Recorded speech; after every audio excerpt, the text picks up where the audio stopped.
What is up, everybody? Welcome into the Jeremiah Owusu Koromoa episode 28 of the Barking Brown Show. I am your host, Jacob, over at Roachism13 on the Twitters, joined as always by my wonderful co-host, Nick Carnes at Carnesies817 on Twitter. Nick, how the hell are you, buddy? Yeah, that's a complicated question. I think I should start with the fun stuff. We get to pick a winner tonight of the Blake Hans shirts and brown socks. Yes. So that's pretty exciting. I think that's about where it ends. So Is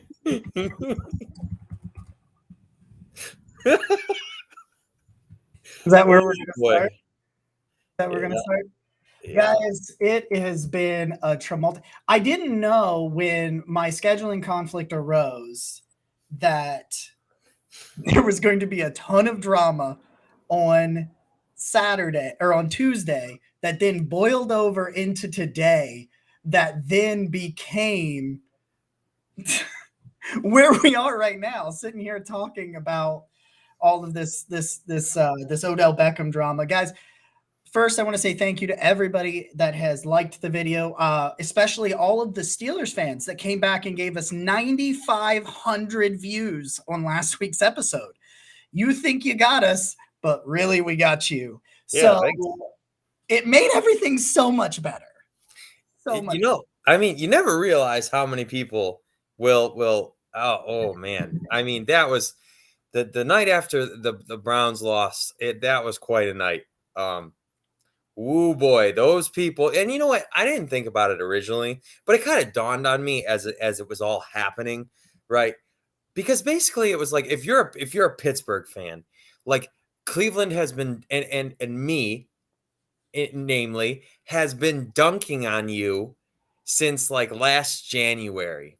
Oh yeah, I've done it too. Yeah.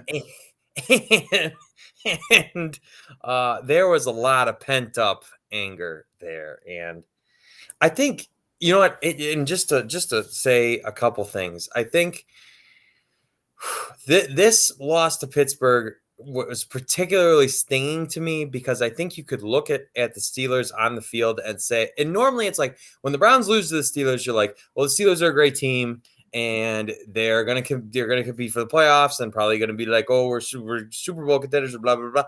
And I don't think you saw any of that with Pittsburgh on the field on Sunday. I just don't. I think that this. I don't think you saw that from either team on the field Sunday.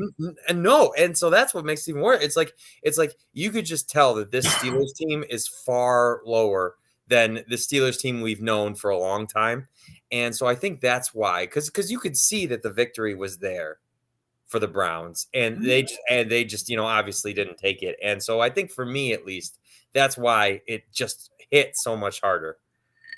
Guys, once again, the Twitter comments are not working. If you've got questions, comments, please shoot me a DM. I will be able to get to you there. If you're on YouTube or Facebook, fire the comments away. I can see those. Otherwise, you guys send me a DM on Twitter, and I'll be able to answer and bring up any questions you guys may have. Thank you again to our Patreon members for another month. I have a piece coming out this weekend on the coulda, shoulda, woulda of the first 8 games. That'll be an exclusive piece that I will write for the Patreon members, exclusive early content, some giveaways, all kinds of great things going on over at the Patreon. It's helped us pay for Game Pass and PFF subscriptions to try to make this content a little bit better. So for everybody, once again, thank you so much. I say it every week. Best thing you can give to somebody is your time. Thank you for giving some of your time to us yet again.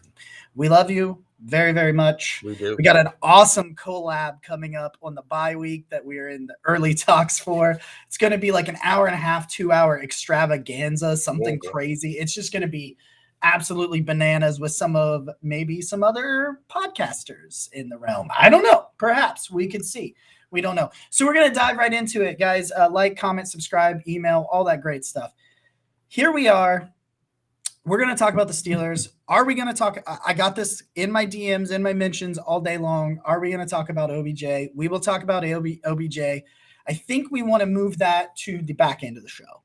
I think we want to talk about the Steelers. I want to do a little bit of a talk about Bengals. We're kind of on a time crunch this week, so I don't think there will be a preview episode. Just some things were mixed around. Also, I talked to Nick about this a little bit. There's a good chance the next 2 episodes will also be on a Wednesday, probably Wednesday at 7. It seems to be when our other time slot is. So just some housekeeping notes. But because of that, we're going to talk a little bit about the Steelers. We're going to talk a little bit about the Bengals. Then we're going to talk a little bit about this OBJ thing. And I want to put it on the back end because it'll keep us from letting it get overrunning of the show. That's what I think, because we got a time crunch, right? Okay, so I want to talk about the defense first because I was listening to the first part of For Pete's Sake earlier today with Nicole Chatham and Pete Smith, which I love very, very much. They have great back and forth.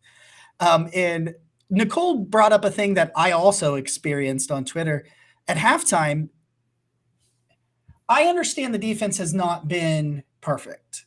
I understand the defense has more talent than maybe what they portray at times. But I saw Fire Joe Woods tweets at halftime, and they had given up 3 points. 3 points. Guys, listen, I get it. Constant misery for 20 years. I get it. Sure, that's great. The defense let up 15 points. 15 points. If you are just an average team and you're averaging 21 to 22 points per game and your defense is at 15, you're going to win those games. Stefanski said it afterwards.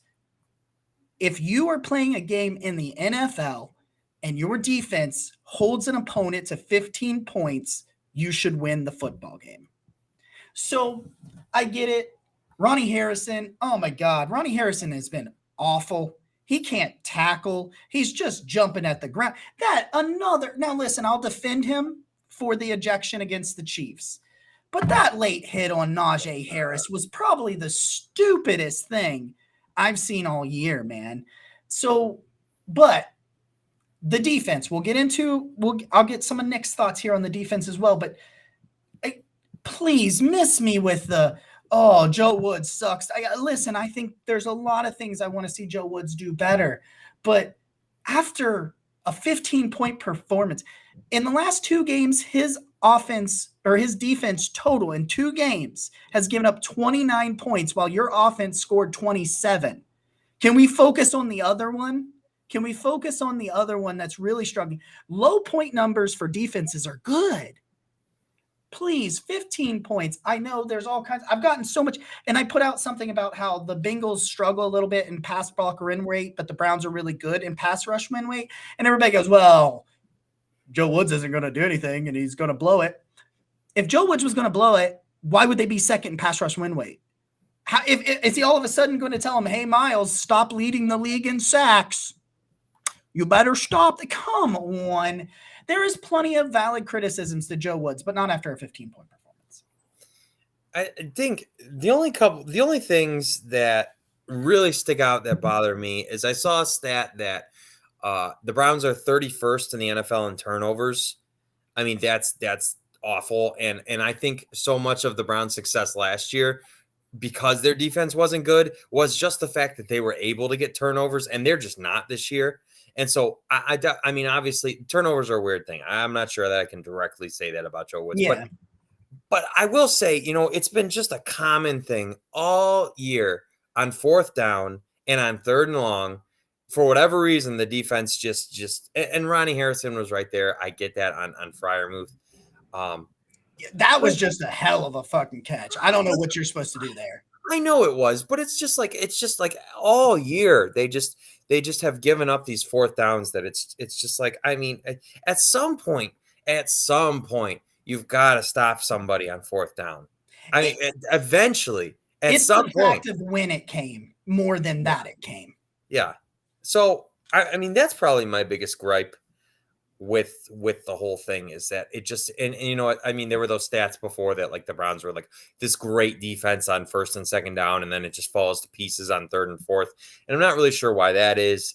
It goes from like 2nd to 30 seconds. So I think that's a legitimate gripe because it is because there's the talent on defense is undeniable, and so I know you only gave up 15 points, but it's like if you're not going to strike any fear in these teams on fourth down, it's like they're just going to keep doing the same thing. Mhm. And then the other piece to it is that the Steelers don't have a kicker in the second half, and you still somehow let them just go down and score this touchdown. And I don't know. I feel like knowing that they don't have a kicker might have allowed you to play a little more aggressively, right? You don't want to give up those yards as easily, maybe not play off as much. That's just my thinking. I'm not here to just infinitely bash Joe Woods. I think there's a lot of people that share blame in this loss, and it's not just one person. Uh, Mhm. but I at some point, I mean, it's just the same. It was the same as last year too. Everybody went for it on fourth down, and I have never been so thankful in my life as when in the playoff game when it was 4th and 1 and Tomlin chose to punt. Still don't understand that. I I still still don't don't. understand because the Browns didn't stop anyone on fourth down last year. They're not No, stopping anyone on fourth down this year. no, So that's why I was like, bro, what are you doing? so I mean that's pretty bad. But overall, right, when you look at the game on its face, again, you only gave up 15 points. It's hard to be that upset about that when I mean your offense scored 10, and that is an abomination. Oh boy. And I feel like for as timely as the Browns are giving up these fourth downs, it's like their turnovers and fumbles are coming at equally terrible, horrible times. That is so. I want to talk just a couple of more things on the defense, and I'm going to It move is. on from it. I promise. And because I want to talk about the timing of some of these things. I understand the fourth downs. They were 2 for 4 on fourth down, so I get it. The Steelers were only 4 of 13 on third down on Sunday. So we talk about the third down defense and not getting starts, but they got 9 stops, as into 4 conversions on third down. The defense is not perfect, but my point just stands that nobody wants, there's this faction of Brown's Twitter that will never put a shed of blame on Baker's shoulder or Kevin Stefanski's shoulders. It just can't be. Never. They're not going to do it. Now, listen, there was that second down on that final drive after the fourth down drop by Jarvis Landry where they ran a quick slant against the defense, and I thought it was going to get housed. Yeah, awful, awful, inexcusable to have that in that moment. But the Browns shouldn't have dropped fourth down anyway, and that doesn't happen. Yeah. But my point is, the Browns on defense held them to 4 of 13, 2 of 4 on fourth down. They had. I'm trying to see here. They had 2 sacks. They lost 11 yards. They were only getting 3.6 yards per rush. Like, this was on the offensive side of the ball. It wasn't on Baker Mayfield. It was not. I understand. I prefaced that earlier. But the Browns' offense's ability to not adapt and find other ways when the running game wasn't working. When the running game didn't work on early downs and they were in third and long, they just weren't converting. They were 3 of 10 on third down. Like, they weren't adapting their offensive scheme, their offensive play calling, and their execution was horrible. So the defense, not the problem here, guys. Can we focus on what we see? I understand you don't want to be mad at Coach of the Year. Listen, Coach of the Year can make mistakes. I love Kevin Stefanski. He's still going to be the coach here in 10 years. Like, all of those things. People have bad games. So let's move to the offensive side of the ball, where we only scored 10 points, where it's gotten boring. I said that the other day. I said, this is my biggest issue with the offense. It seems boring. It seems stale. It seems predictable. How much of that is Baker's limitations because of his shoulder? I don't know. Because I'm sure there's something about it. But these timely turnovers, 1 turnover in the game, but at the time that it came, it just ripped your soul right out. Very similar to against Kansas City with the Nick Chubb fumble. when like it just looked like you were just gonna be. That's what I got shades of. It like looked like you were just gonna be able to step on their throat and really separate in the game, just like Kansas City. And then boom, there's the fumble, and well, you might as well just pack it in right then and there. This stuff has just happened at such terrible times, and it's just soul crushing. And it's like, that's the other thing too, is like, it happens with Nick Chubb against Kansas City. It happens with Jarvis Landry against Pittsburgh. And it's just like the guys that, you most rely on is what it's happening to, and so that I think is probably one of the toughest parts of all of it. And oh boy. And so I mean, then you dive into the fact that they had 7 drops, and obviously every time the film comes out from the next day, it's like, oh my God, this guy was open and that guy was open. So I do push back a little bit against you saying that the offense is boring. I think that there's a lot of plays where there's open guys that have been left on the field, and it's like you said, it's not sure how much is that Baker's limitations or what, but I really do think that Kevin Stefanski's scheme is working more often than not, and we're just not. I don't know if it's Baker's injury. I was talking about this last night. I don't know if it was Baker's injury or if it's in his head, right? But there's guys that you see that are blatantly open, and it's just not happening. It's just not happening. I will say this. I think my criticism of his offense is that at times he becomes stale. I think at times they don't take as many chances. That's what it seems like. Okay. But I absolutely think that the play calling overall is fine. I know everybody wants to call for it, but like you said, okay, take execution, right? That's what you're talking about with these drops, with these penalties. We had 2 wide receiver false starts. I think there was another illegal formation in week 8, which is just absolutely ludicrous. Yeah. That stuff falls on Kevin Stefanski.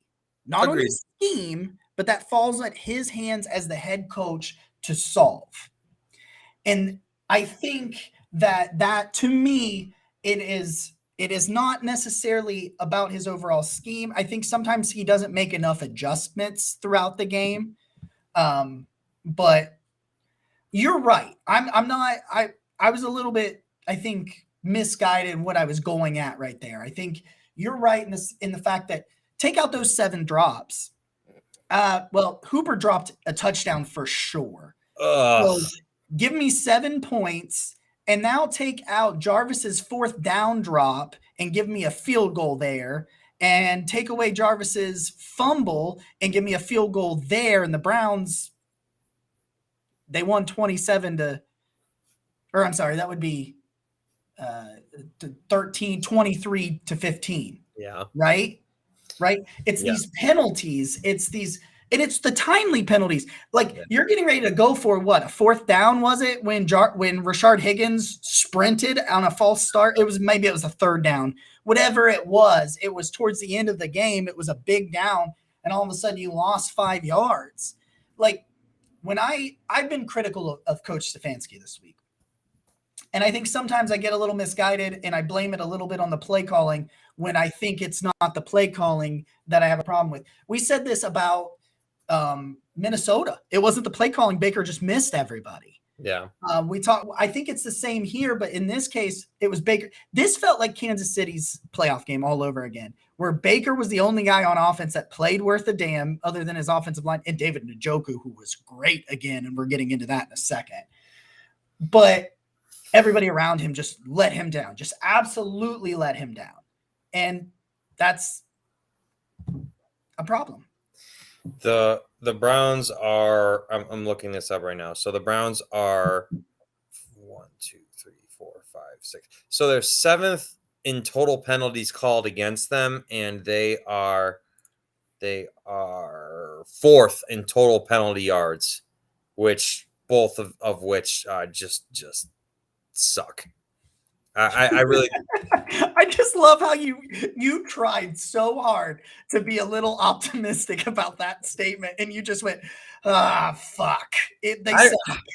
I really thought we left this stuff behind us with the Freddie Kitchens era. We don't coach penalties and all that stuff, and the Browns weren't this penalized last year. So I don't know I don't get it. I don't.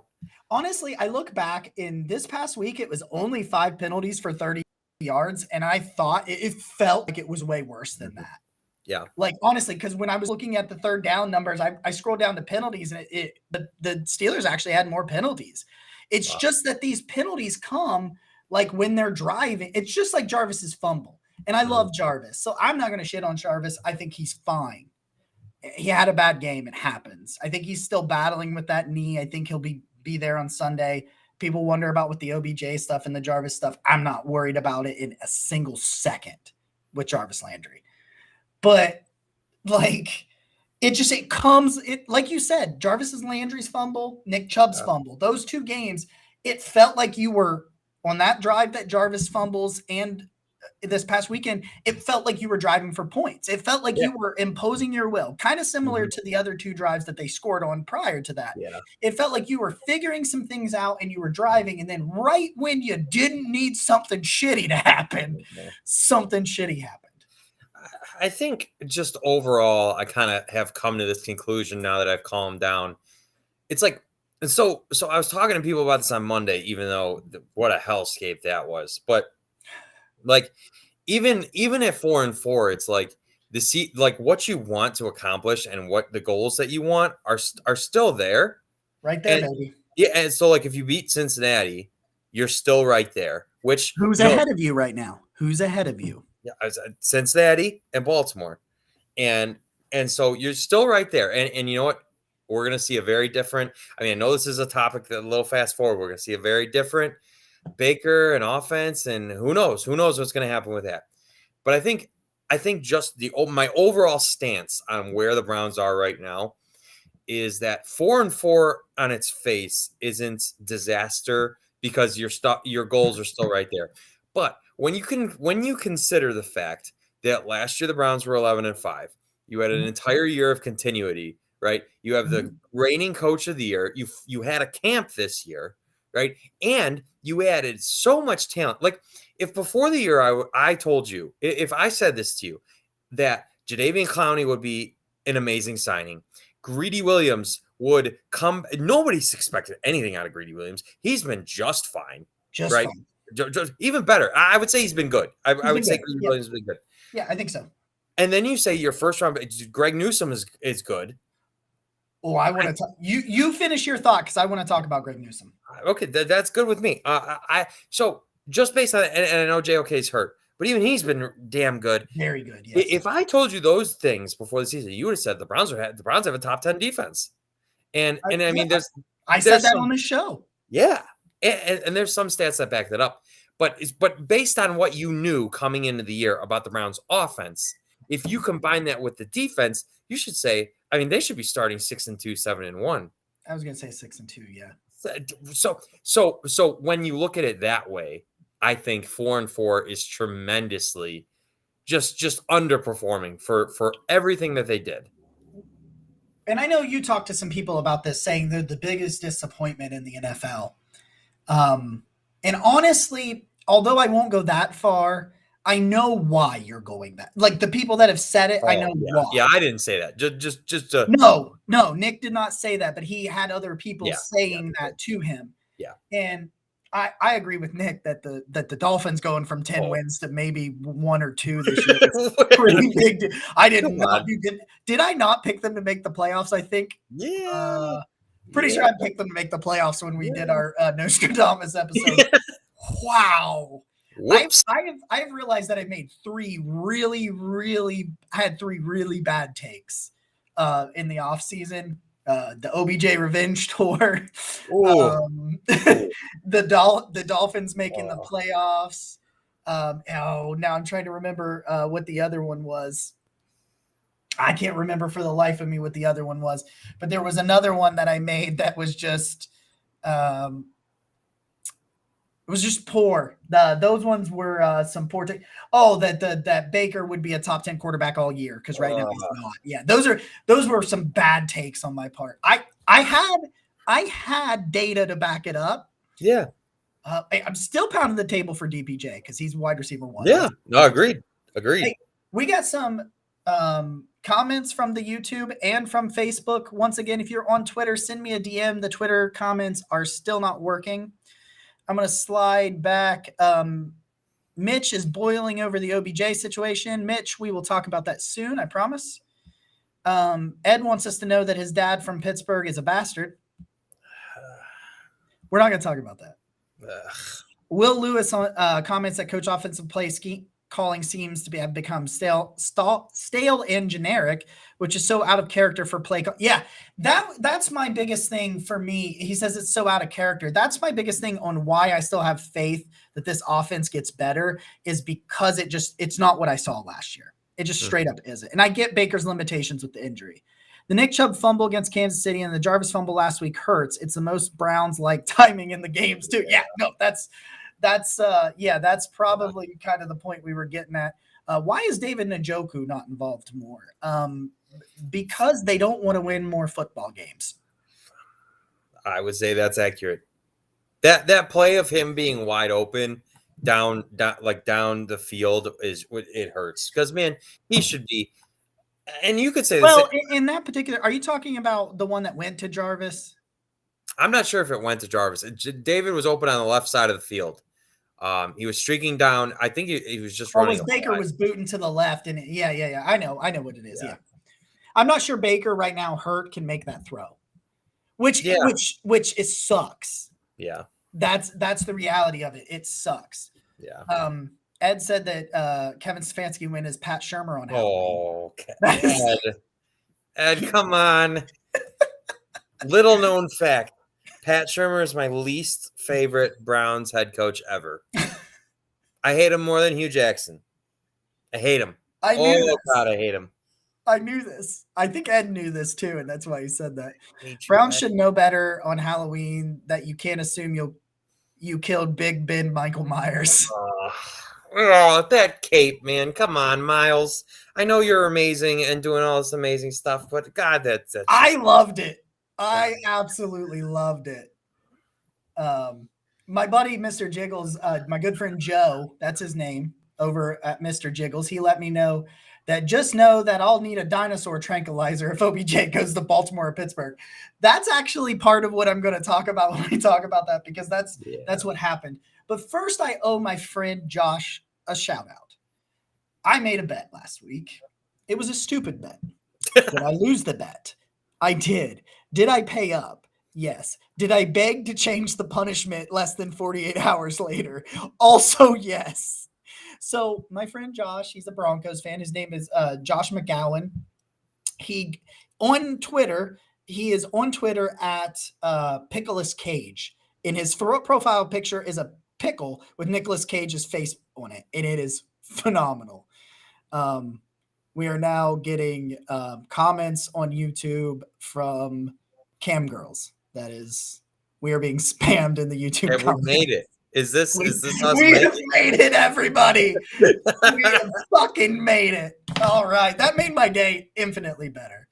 Keep spamming us over there. Man, the best girls in the world. That's what it says. But my good friend Josh McGowan, you need to follow him over at Pickleous. Pickleous Cage is a screen every, but it's at Big Cookie 1982. He said if the Steelers win, because when we played the Broncos, we made a bet. And if the Broncos won, I had to do a Bronco profile picture for a week. He had to do a Browns picture. I gave him Jarvis Landry. It was a nice picture. He took it. He loved it. He then said, double down. If the Steelers beat the Browns, you got to do a Steelers profile picture. I give my friend Josh all the credit in the world because he gave me at least a good picture. It was a good picture. Yeah, it was good. It was as good as a Steelers profile picture can get. He gave me that. But I had to keep commenting on stuff, and I kept sort of throwing up in my mouth, and he kept commenting to me and telling me, I feel so bad, man. I feel so bad. And I was like, can I do anything else? Can I wear a Steelers shirt next week on the program? Like something that I don't have to see every single time I tweet, and I tweet a lot every day. You know what I mean? Like and he was like, hey man, give me a couple of shout outs here. And shout me out on Twitter, some things like that. So here I am shouting out Josh McGowan, my good friend at Pickleous Cage. He is. We talk in the DMs all the time. He's a Broncos fan, but we talk ball all the time. He told me that he was absolutely gutted by the Von Miller thing because he said, he kind of said, I hope they lose all the games the rest of the year.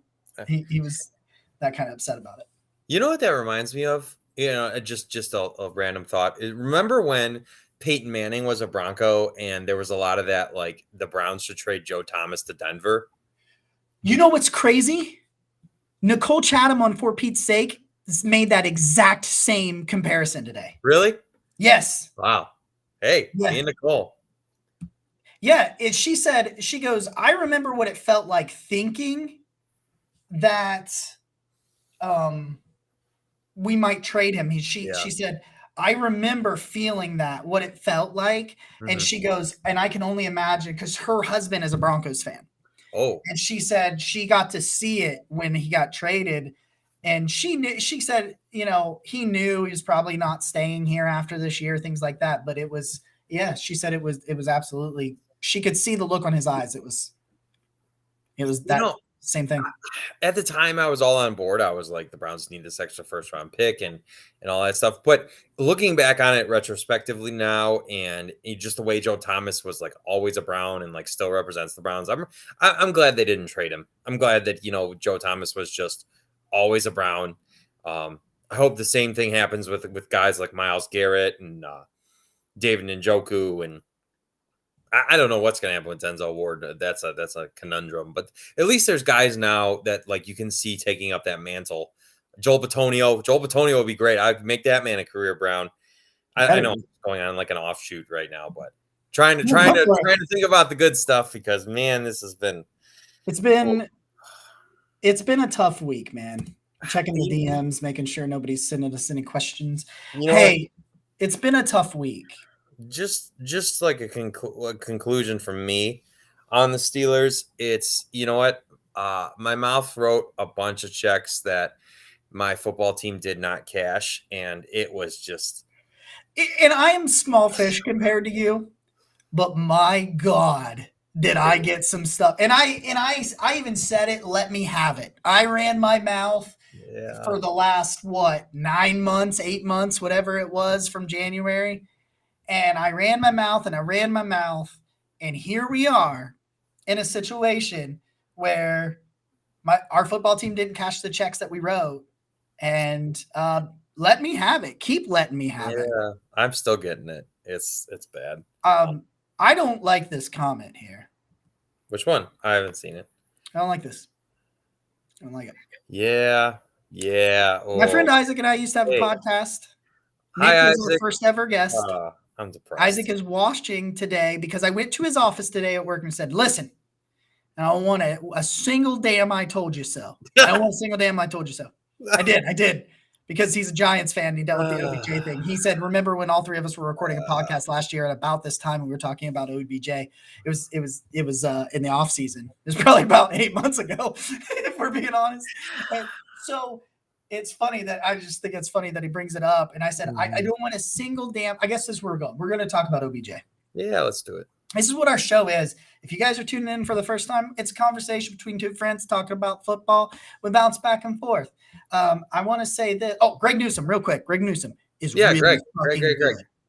Really, really good. He is so sticky. His hips, he's fluid. He's just. Listen, if Denzel can get back to 80% of what he was last year and Greedy as a rotational piece, and you still have Troy Hill, shit. It's good. Shit, that's a defensive back. Greg Newsome is going to make a run. I don't think he's going to be flashy enough because I think Diggs is your defensive rookie of the year down in Dallas. But of the first round rookie corners right now, the best one's Greg Newsome. And I think Greg Newsome's the best rookie corner outside of Diggs in Dallas, who is just fucking really, really good. I think Jeremiah Owusu-Koramoah was like making the case to be defensive rookie of the year, and then he gets hurt. But I mean, would have been right there. He was doing awesome. But I know you're about to talk. You're about to talk to Isaac, and my uncle Jim is a faithful listener of the show, and we talk all the Browns. And I feel like it's been since basically the day that the Browns traded for him that I've been arguing for the fact that, we traded for Odell. Same with me and Isaac. Go on.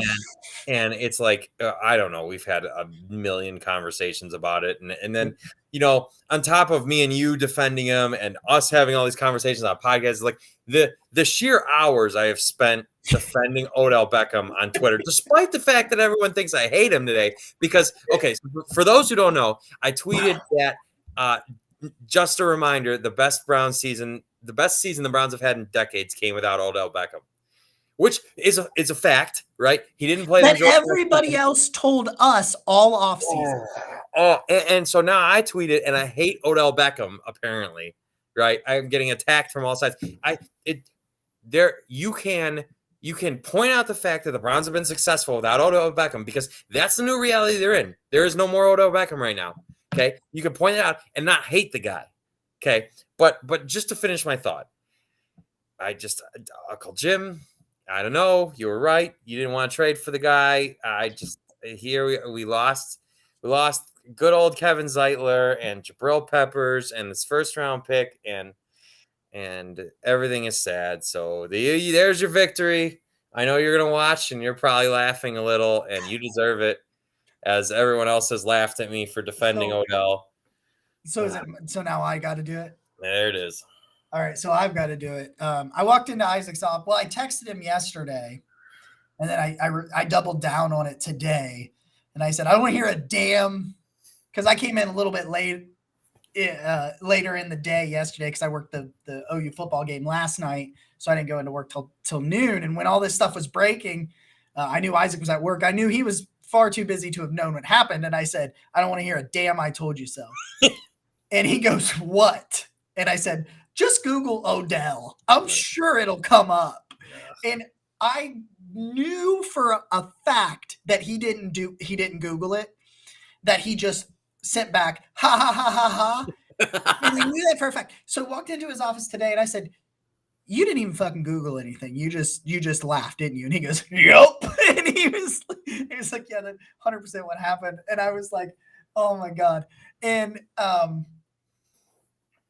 I said, it's really hard when you're on the receiving end of that trade. And you were coming off of Baker's rookie year, the rookie touchdown. We thought Freddie Kitchens was some Alabama Jesus. And we were just like, oh, here we go. We got Odell. You know, I'm going to talk about the actual video. I saw some people defending today, oh, Odell's dad is a good dad. He is a grown-ass man. He's 28 years old. If I complain to my dad, like let's act for a second like we think that Odell had nothing to do with this, because we can't prove if he did or not. Because I know his dad posted the video. I just feel like the fact that the videos didn't get taken down immediately, and we learned today that Odell never reached out to his head coach, hasn't talked to his quarterback. Like, okay, yeah. LeBron James and a half of the NBA was tweeting about it. Come on. OBJ, okay. That's a coordinated strike. Yes, and it was on trade deadline day. You are a grown-ass fucking man, and this was some childish behavior. And I don't care if you want to drag me through Twitter. Oh, he's justified. It is both Odell and Baker. I am not putting this all on Odell for why it didn't work out. There are plenty of times I've seen Odell wide the fuck open that Baker either didn't throw him the ball or overthrew him. Let's also remember that he leads the team in targets. And then on the other side, he leads the league, or he's third in the league with 41% of his targets being uncatchable. There's a lot of people at blame here for why the Odell Beckham experiment has not worked in Cleveland, but it doesn't work, period. And there is absolutely no reason, especially after this childish antics. And I'm not even necessarily calling Odell Beckham Jr. childish. I'm calling his dad childish. This is some freaking, I don't know, high school teenager bullshit. Yeah. Be a man. If you're going to say it, go directly to Baker Mayfield. Go to Coach Stefanski. This is, I woke up yesterday ready to move on and think about the Cincinnati Bengals. And And this right here, what we're talking right now is the end of me talking about Odell Beckham and the drama. We will have our conversation. We will hash our arguments out. I just think Baker has not been as good this year. No. I love Baker. He has not been as good this year. No. The offense as a whole hasn't. Go ahead. It definitely feels like a crime that we haven't seen healthy Baker since week 1. Man, that sucks. Because I wonder, and I was talking to some people last night, I wonder if this is legitimately different if Baker doesn't get hurt in week 1. I have no idea. Right? The Odell thing or the season? Just all of it. Yeah. Even the Odell thing. It's like and I mean it would definitely be different. I think no matter what, I don't know if it would have worked, but it'd be different. Like, no, regardless of, I know he's open, right? I know he's getting open. I'm not denying his talent. Yep. But you can't do this childish stuff. And I know he didn't directly do it, but you cannot tell me that LeBron James and whoever the Bengals dude was, I can't remember. And like basically all these, maybe I think you're right. All these people are all of a sudden tweeting free Odell. You can't tell me he had nothing to do with that, right? LeBron James does not get just randomly tweet that right out of nowhere, and just all of this. I believe personally that if you can connect the dots and say that Odell, did a coordinated attempt to get traded out of Cleveland, and you know what? I was going to tweet this today, but then the drama just went to a whole new level. I'm really proud of Andrew Berry. Yeah. You know what? Yes, please, because yes, absolutely, please. He didn't cave when David Njoku wanted traded, and he's not caving to this childish garbage, right? Because if you, say Andrew Berry sees all this stuff and the public pressure's there, and say Andrew Berry caves and trades him, then the next time you have to deal with something like this, some dude that like just wants to be a clown, then you're setting the precedent for you're a pushover. You can be influenced. You're gonna move guys if they make enough ruckus. You can't do that. I would rather he just sit there and be a Brown and not play, right? I would rather he do that than be like, oh, well, the Browns got a 6th-round pick from him, and then if there's even the minute chance that Odell goes out and balls, you cannot reward that behavior. You set a precedent moving forward. We both agree that this regime is going to be here in the long term. You set examples when you make these decisions, and I think Andrew Berry made the right one. I am 1,072% on board. 1,072% on board, because it's like a child. Like if you let a child come up and smack you in the face when they're mad, they're always going to want to smack you in the face when you're mad. And why are you comparing this grown-ass man to a child? Because all of this shit has been childish. These last 36 hours? Holy shit. You're not tearing away my football joy. Nope. Not doing it. I said that on Twitter. I'm no longer responding to anything. And I've even made tweets. I made a tweet about DPJ coming back to practice and how excited he was, because everybody knows I'm a huge DPJ stan. And everybody was like, I had, well, yeah, it's definitely important. Odell's gone now. Yeah, good, Odell. And I'm like, no. Even if Odell was balling out, I'd be stoked that DPJ is back. Yeah. I want to win football games. Odell is not helping you in football games. He is. I heard on the OBR's Twitch last night that the insiders were getting texts from people in the building that were using the word toxic and Odell together. If that's in the locker room, get it the hell out of the locker room. Bravo to Kevin Stefanski. Bravo to Andrew Berry. There is word that they may deactivate him and do exactly what's happening to Deshaun Watson and just tell him to sit at home. They're not releasing him and letting him go to Baltimore or Pittsburgh or Buffalo. No, you're not going to throw a temper tantrum and get your way. And that is 100% how it should go. 100%. Listen, you signed a contract.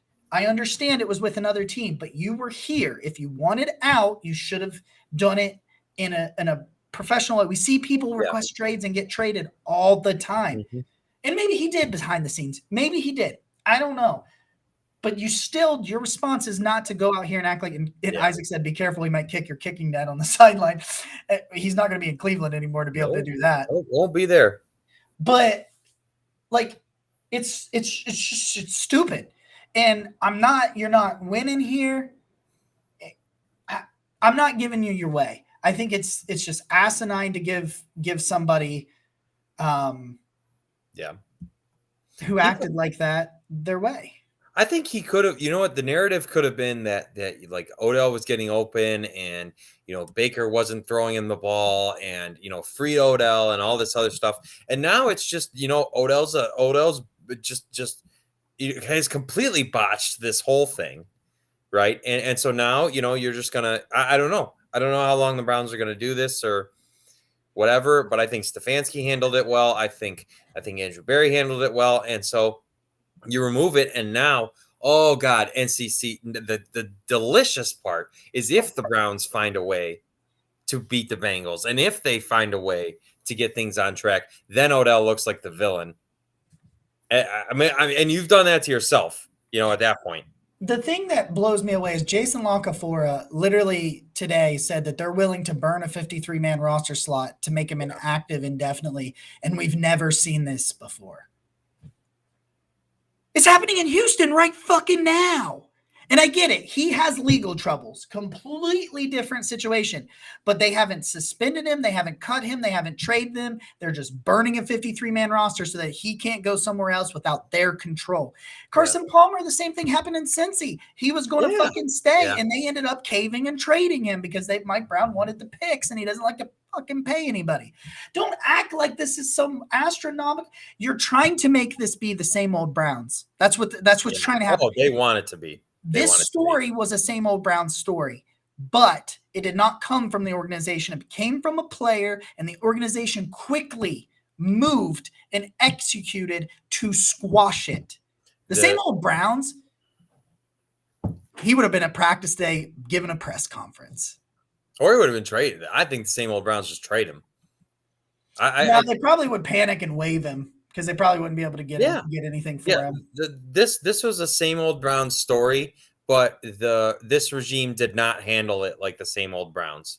You go. Bravo to them because now segue, right?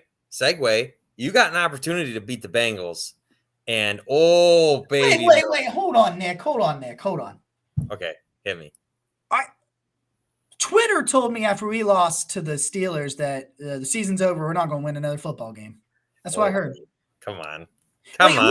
Are you telling me there's still 5 divisional games and 9 games total left on the schedule? There certainly is. Is Kevin Stefanski still our head coach? He definitely is. Does Myles Garrett lead the league in sacks? I think so. Huh. Hell. And you know what? Maybe Baker gets a little healthier as the season goes on. That'd be nice. I wouldn't. I honestly thought that new brace he seemed to be better. He seemed to be a little bit more controlled. There was more zip on his ball, I thought. I got packed up for saying this too, and I'm still standing by it. Baker played well enough to beat the Steelers. Baker wasn't great. Should have been 27 of 31. What more do you want? He wasn't great. I don't think he was great. He wasn't elite. He wasn't like some game-changing player in that game, but he played well enough for the Browns to win that game, and his teammates let him down. Yeah. That's my opinion. I'm standing by it. Exactly. Me and you have talked about this offline. That is exactly why we compared it to the Kansas City Chiefs playoff game. It was the same thing. Yeah. Statistically, you look at it and you go, he's 20 of 31, 7 drops, including a touchdown, because everybody's like, he didn't throw a touchdown. Okay, give me that touchdown then. I fucking hate Austin Hooper. I'm over it. I'm tired of being like nice and poo-foo about it like I am all the time. I'm fucking so over Austin Hooper right now, man. I can't. Of all the good things Andrew Berry's done, man, that was swinging. He knocks his ass off. Sure, fine, but I just swing and a miss. I saw. Who said it? They said. I can't think of who said it, but someone pointed out they're like Austin Hooper either drops the ball or falls down right after he catches it. I can't think of who the hell said it, but I almost spit my drink out when I read it. I was like, oh my God. He looks like he's in cement when he's running, man. He looks like he's running in sand in boots. I don't get it. It's not great. David Njoku is really, really good, guys. I like Harrison Bryant too. I like Harrison Bryant. That throw Baker made over the dude's head to Harrison Bryant, that little touch fade pat. Oh, that was old Baker, baby. That was elite Baker throws. He's in there, man. He's in there. He's in there. I think Stefanski can find it. I hope so. Because man, I just you know what? I cannot. I started having these thoughts. I know the season's not over, but you know when you lose and you're just down about it, you start just being negative and thinking, panicking. And I was just thinking, and I'm like, I cannot. I waited so long for this season, and you know it's even longer being on Twitter all the time because you're talking about it constantly. So every day is just. I can't do enough. I cannot wait all over and do this all over again. I can't. If I have to start waiting right now, oh no, God. I can't. You gotta win. You gotta win. You gotta fucking win, man. You gotta. Oh, because let's be honest. If you lose to the Bengals, then all of a sudden, it's like. We've done one thing all year, and that outside of being 0-1, you haven't dropped to a losing record since then. You've been 500 a couple of times, but you never really got behind. You're a game and a half out of first place. Like, yeah, you're still there. You know, like it's you. I know that it's you want to be 6-2. You want to be 8-0. Yeah, but like. You're 4-4. The reality is you can't do anything about that. The reality is you got 5 more divisional opponents, and it starts this Sunday against a team that just lost to the Jets. Yeah. Okay. And they lost to the Bears. Like, remember things like that. I think the Bengals are good. I sat here with Vance Meek on the pregame and said they would be around 9 or 10 wins. I thought if the offensive line can be average, and it's been good call by you. Good call. I thought if Joe Burrow could stay healthy, he's got a lot of weapons. He does. And Jamar Chase, boy, there's my worst take of the offseason, that you don't draft Jamar Chase, you draft Penei Sewell. Yeah, that was the worst take I had of the offseason. And I admitted that on Twitter. I raised my hand. Yep, that was me. It was smart, man. That's rough. We have some giveaways. Let's talk some giveaways. We'll give you some final thoughts here in the closing minutes of the show. We're going to only do an hour the next couple of weeks. We're trying to keep these things a little bit more compact, not going off too crazy. Next week's show, I think we kind of agreed about it earlier, will be on Wednesday at 7 as well. And the week after that, because I had a football game to work last weekend. I have a football game this coming Saturday, this coming Tuesday, the Monday after that, and then a football game the Tuesday, the day after that. Busy bee. So, November is a really busy day because you got football ending and basketball starting at OU. And then once you get out of that and you're back to just one sport, like I'll have some time off in December for the holidays and stuff. So we got some giveaways. We got 2 pairs of socks. We got a Guy Named Blake shirt from Zabo Apparel, our wonderful, wonderful friends over at Zabo. By the way, hit Zabo up, SZABO apparel.com. Awesome. They are great people. United States Marine veteran. He's really awesome. They're so nice. They supplied us with some awesome shirts. I wear them all the time. I got my That's What B Said Stefanski Berry 20 shirt on tonight. But I did have my Zabo Apparel on Sunday for my keys to the game. And my keys were right, by the way, because Baker Mayfield was almost good enough and Myles Garrett was almost good enough. I was right. They just weren't. Well, Myles was really, really fucking good. He was PFF's Defensive Player of the Week. So I have the winners. They're here. They're on this piece of paper. We're going to announce them right now. First off, Ross, I'm really, really sorry because you are going to be shipping a pair of socks across the pond. Wow. To our friend, Ryan Coop. Ryan, Patreon member. What a Patreon member. He is the winner of the first pair of brown socks from our good friend Ross. Go check Ross out at the is at Ross Attack, right? Yeah, Ross Attack. At Ross Attack, he sells these awesome brown socks. Promo code BARKING for 20% off your order. Ooh, look at that. Our second pair of socks goes to my friend who yesterday, while we were at the OU football game, he called me freaking out, right? I'm running this thing. He's in a parking lot. He's at Peden Stadium, the most important lot. He's at the football. He calls me and he's like, hey. And I'm like, oh no, what's going on? What's going on, Mitch? And I answer the phone and he's like, I just parked Joe Burrow. I just talked to Joe Burrow and I called him Mr. Burrow. And they're the same age for what it's worth. And he's like, I just parked Joe Burrow. And he had a really nice car. And, he was like, he was freaking out. He's geeking out. It was so cool. I was so glad. I was a little jealous too. But, I was like, that's so cool. He's like, my friend Mitch Metz, he has won the second pair of socks. Good for you, Mitch. Good for you, bud. He is a loyal listener. He's listening right now on Facebook. Love it. On Facebook. What a guy. All right. Here we go. Let's see here. For the shirt, the winner of the Browns shirt, a guy named Blake shirt. Are you ready for this? I'm ready. Our friend and the former producer of the Dog Chug. Whoa, former producer. Ed in Columbus. Ed in Columbus wins. Ed, the guy named guy. Blake. Huge supporter of our show. Former producer. Got a dad from Pittsburgh. Just loyal Browns fan. Former North Olmstedian. I'll call it that. What a guy. What a guy that Ed is.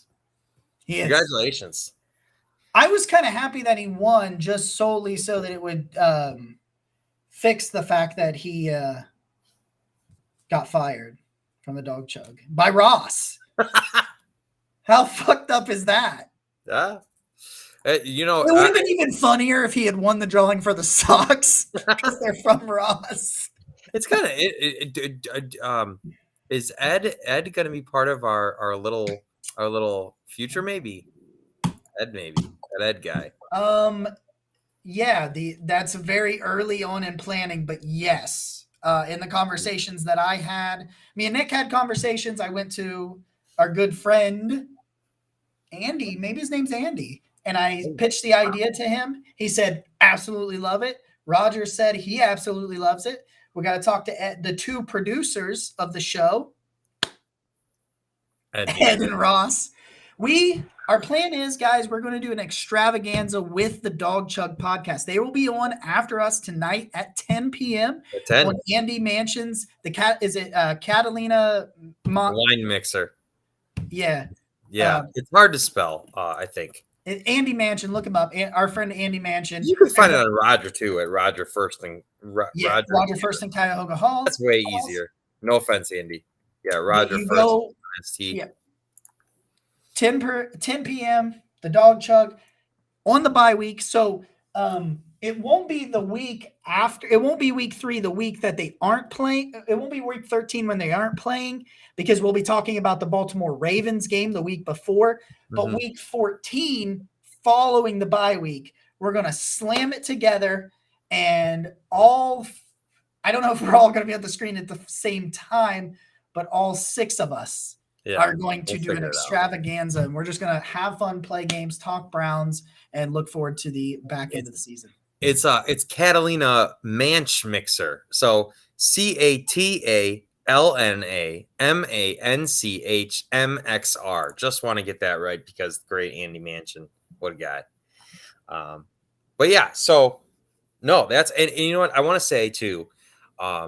Through doing this giveaway, we've crossed over the 250 subscriber mark. So we are more than a quarter of a way towards monetizing ourselves, which we are very excited about. Slow grind, as Dearness Johnson says. So thank you to all the new people, right, that are checking us out, seeing this. I wish that you could join us under better circumstances, right? But hopefully better days are ahead, because there are no two more fun people when things are going well than, I would say, Jacob and I. We have a lot of fun having fun. We're trying to have fun tonight. I hope we entertained you. I hope we made you smile. Yeah. I had to have a Steelers profile picture for 36 hours. I hope it brought some of you guys joy. Yeah. My good friend Josh, we talked about I'm sorry. We have one question. We had one listener question today. Okay, cool. And I want to get to it just real quick.